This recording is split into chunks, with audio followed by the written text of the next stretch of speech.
మా పేరు పైడిరాజు. వైజాగ్ ఎంపీగా ఎవరు గెలిస్తే బాగుంటుంది?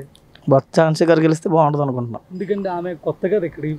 ఆవిడ ఇక్కడ లోకల్ ఆమె కదా, ఎక్కడి నుండి వచ్చే కనుకన్నా లోకల్ వాళ్ళు గెలిపించుకుంటే బాగుంటుందని మన బీసీ వాళ్ళు కూడా.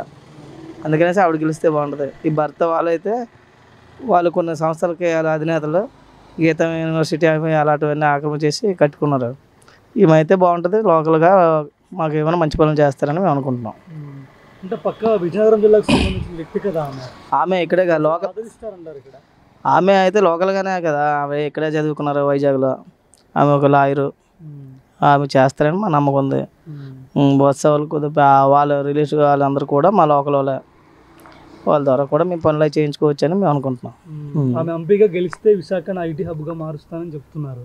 మరి చేస్తారని మేము అనుకుంటున్నాం. మరి ఆవిడ లోకల్ కాబట్టి లోకల్గా డెవలప్మెంట్ చేస్తారనేసి మేము అనుకుంటున్నాం. ఉత్తరాంధ్ర డెవలప్మెంట్ అయితే చేస్తారు. ఇక్కడ విశాఖ రాజధానిని కేవలం రియల్ ఎస్టేట్ ప్రాజెక్టు కోసం మాత్రమే రాజధానిగా చేస్తున్నారు జగన్ గారు అని చెప్తున్నారు. అంటే వాళ్ళు రాజకీయంగా చెప్తుంటారు, కానీ విశాఖగా రాజధాని వస్తే లోకల్గా మనకు అన్నీ బాగుంటాయిగా, ఇక్కడ అన్ని డెవలప్మెంట్ అవుతాయి. రాజధాని ఇక్కడ ఉంటాయి. గత 5 ఏళ్లలో ఉత్తరాంధ్రలో ఎలాంటి డెవలప్మెంట్స్ జరిగాయి అంటారు? బాగానే జరిగాయి. ఇంతకుముందు ప్రభుత్వాల కంటే ఇప్పుడు బాగానే జరిగాయి. ఇక్కడ భోగాపురం ఎయిర్పోర్ట్ జరుగుతుందా? చేశారుగా, అది శంకుస్థాపన చేశారు. ఈ 5 yearsలో మొత్తం కంప్లీట్ చేసేస్తామని చెప్తున్నారు కదా జగన్ గారు. ముఖ్యమంత్రి ఎవరు గెలిస్తే బాగుంటుందండి? మరి జగన్ గారు గెలిస్తే బాగుంటుంది అనుకో. అన్ని సంక్షేమ పథకాలు అన్నీ ఇచ్చారు కదా. చంద్రబాబు ఇంక ఎక్కువ సంక్షేమ పథకాలు ఇస్తామంటున్నారు కదా ఆయన. మరి ఈయన ఇస్తున్నాడు కాబట్టి ఆయన ఎక్కువగా చెప్తున్నాడు. ఇచ్చేవాళ్ళు గెలిపించుకోవాలని ఇస్తామన్నారు కాదు కదా. అది మరి వైఎస్ఆర్ కాంగ్రెస్ పార్టీ కూటమి ముందు నిలబడుతుందంటారు. అక్కడ 3 పార్టీలు ఉన్నాయి, ఇక్కడ ఒక పార్టీ ఉంది. ఏ కూటమి ఉన్నా సరే వైసీపీ వస్తుంది. జగన్ గారు పథకాలు గెలిపిస్తారు. ఎన్ని సీట్లు వచ్చాయంటారు? ఎన్ని సీట్లు వస్తాయంటారు? మాకు ఐడియా ప్రకారంగా అయితే 130 ఇలా రావచ్చు. ఇక్కడ వైజాగ్ ఎంపీగా ఎవరు గెలుస్తారంటారు? ఇక్కడ వైజాగ్ ఎంపీగా అయితే మన బొత్స ఝాన్సీ గారు భారీ బజార్తో గెలుస్తారండి. ఎందుకంటే ఆవిడ 2 సార్లు ఎంపీగా గెలిచే అనుభవం ఉంది. ఇక్కడ వైజాగ్ కోసం పార్లమెంట్లో పోరాడారు. భర్త గారు ఇక ముందుకు ఓడిపోయి ఉన్నారు. ఓడిపోయిన తర్వాత కూడా కనీసం నియోజకవర్గంలో కనిపించే ఎక్కడైతే లేదు. ఎలక్షన్ టైంలో వస్తారు, గంట అయినా సరే అంతేనే. అవంతి 5 సంవత్సరాలు ప్రజల్లో తిరిగారు. ప్రతి నియోజకవర్గానికి ప్రతి సచివాలయానికి ప్రతి సచివాలయం కూడా గడప గడప కూడా తిరిగి ప్రజల్లో ఉన్న సమస్యలు తెలుసుకొని ప్రజలకైతే మంచి చేశారు. మళ్ళీ మేము భారీ బజార్లతో అవంతి గారిని ఎంపీ బొత్స ఝాన్సీ గారిని గెలిపించుకుంటాం తప్పనిసరిగా. గంట అయితే ఇక్కడ ఇంకా ఉండే పరిస్థితి లేదు. బొత్స ఝాన్సీ గారు గెలిస్తే విశాఖని ఐటీ హబ్గా మారుస్తారండి తప్పనిసరిగా. ఉద్యోగాలు వస్తాయి ఖచ్చితంగా. స్టీల్ ప్లాంట్ కోసం కూడా పోరాడారు మేడం గారు. విశాఖ ఉద్యోగాల కోసం కూడా దేనికైనా సరే విశాఖ 3 రాజధానుల కోసం పోరాడుతున్న విశాఖ రాజధాని అవుతుంది. దానికోసం అయితే బొత్స ఝాన్సీ గారు తప్పనిసరిగా గెలుస్తారు. మేము గెలిపించుకుంటాం. స్టేట్లో జగన్మోహన్ రెడ్డి సీఎం, ఇక్కడ బొత్స ఝాన్సీ గారు ఎంపీ, అవంతి గారు ఎమ్మెల్యే. ఇక్కడ వైజాగ్ ఎంపీగా ఎవరు గెలిస్తే బాగుంటుంది అంటారు? బొత్స ఝాన్సీ గారు గెలిస్తే బాగానే ఉంటుంది. ఎందుకంటే పనులు జరుగుతున్నాయి, పేద ప్రజలకి పనులు జరుగుతున్నాయి. జగన్మోహన్ రెడ్డి గారు చేసిన పనులన్నీ కూడా ప్రజలకి అన్నీ అందుబాటులో ఉన్నాయి, అందుతున్నాయి కూడా. మంచి మంచి పనులు చేస్తున్నారు, బాగానే జరుగుతున్నాయి. మళ్ళీ అతనే రావాలి పేదలకి, పేదల పక్షాన దేవుడు అతనే రావాలి. అది బొత్స ఝాన్సీ విజయనగరం జిల్లాకు సంబంధించిన వ్యక్తి కదా. విజయనగరం జిల్లాకైనా సరే పార్టీ పరంగా ఆవిడే రావాలి. ఝాన్సీ మంచి చేస్తారు. ఒకవేళ గెలిస్తే విశాఖపట్నాన్ని ఐటీ హబ్ గా మారుస్తామని చెప్తున్నారు. చేస్తారు అన్ని పని చేస్తారు. అది ఏంటంటే జగన్మోహన్ రెడ్డి గారి పట్టుదల, అది చేయగలరు. అతనికి ఆ సత్తా ఉంది, అందులో తేడా లేదు. ఎందుకంటే అతను ఏదైనా పట్టుబట్టాడంటే సాధించగలిగే శక్తి అతనిలో ఉంది, జగన్మోహన్ రెడ్డి గారిలో.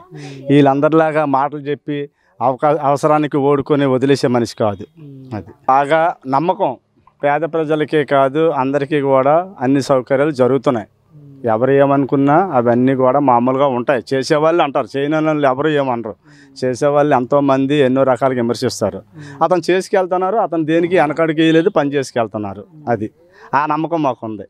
చేస్తాం కూడా, మళ్ళీ అతన్నే గెలిపించుకుంటాం. విశాఖ రాజధానిగా చేస్తామన్నారు కదా, కేవలం ఆయన ఇక్కడ భూములు ఉన్నాయి వాళ్ళకి, అందుకే విశాఖను రాజధానిగా చేస్తారని చెప్తున్నారు. అదేం కాదు చెయ్యాలి, డెవలప్ చేయాలన్న ఆలోచన అంతే. భూములు ఉన్నాయి, ఆస్తులు ఉన్నాయని కాదు, అతను విశాఖపట్నం మీద ఒక దృష్టి పెట్టారు, సాధిస్తారు, చేస్తారు కూడా. భోగపురం ఎయిర్పోర్ట్ ఎంతవరకు వచ్చిందండి? అది మరి నాకు అవగాహన అవుతుంది, అది కూడా చేస్తారు. చేస్తారు. ఇక్కడ బొత్స ఝాన్సీ గారికి పోటీగా శ్రీభరత్ పోటీ చేస్తున్నారు టీడీపీ నుంచి. ఆయన ఎందుకు గెలవరంటారు? అంటే మాకు జగనన్న మీద నమ్మకంతో బొత్స ఝాన్సీ గారిని గెలిపించుకుంటాం, ఆ పట్టుదల మాలో ఉంది. అది. మీ పేరండి? శ్రీనివాసరావు అండి. ఏం చేస్తుంటారు? నేను టైలరింగ్ చేస్తుంటాను. విశాఖపట్నం ఎంపీ సీట్ చాలా కీలకం రాష్ట్రంలో. మరి ఇక్కడ ఎంపీకి ఎవరు గెలిస్తే బాగుంటుందంటారు? ఝాన్సీ గారు గెలిస్తే బాగుంటుంది. ఎందుకంటే కొద్దిగా ఎడ్యుకేషన్ పర్సన్ కాబట్టి, ఆల్రెడీగా ఆవిడకి అనుభవం ఉంది కాబట్టి, ఏదైనా మన విశాఖపట్నం పార్లమెంట్లో మాట్లాడాలన్నా, ఏవైనా ఇండస్ట్రీలు కానీ తేవాలన్నా సరే ఆమె గెలుపుకి అవసరం విశాఖకి. అందుకేంటంటే ఆవిడకి మేము చేద్దామని మా సాయశక్తిలో కూడా కష్టపడి ఆవిడకి మేము గెలిపించడానికి ట్రై చేస్తాం.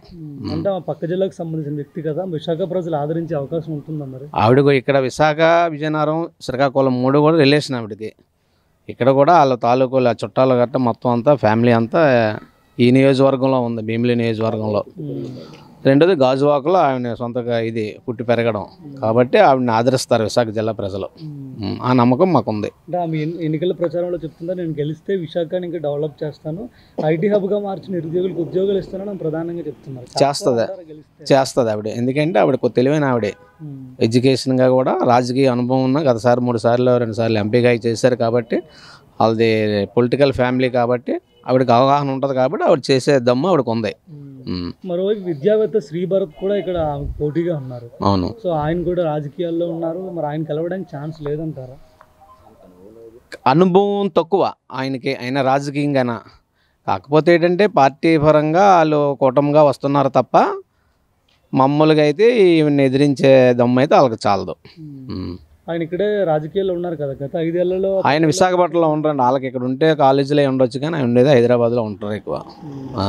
గత 5 ఏళ్లలో కోవిడ్ టైంలో కానీ నార్మల్ ఎక్కడ లేదు, కనిపించలేదు. మాకైతే తెలిసినట్టు కనిపించలేదు. మా నియోజకవర్గం రావడానికి కానీ ఎక్కడ కానీ ఏదైనా లేదు. అదే రాష్ట్రంలో తీసుకుంటే వైఎస్ఆర్ కాంగ్రెస్ పార్టీ ఒకవైపు, ఇంకో 3 పార్టీలు ఇంకోవైపు కూటమిగా వస్తున్నాయి.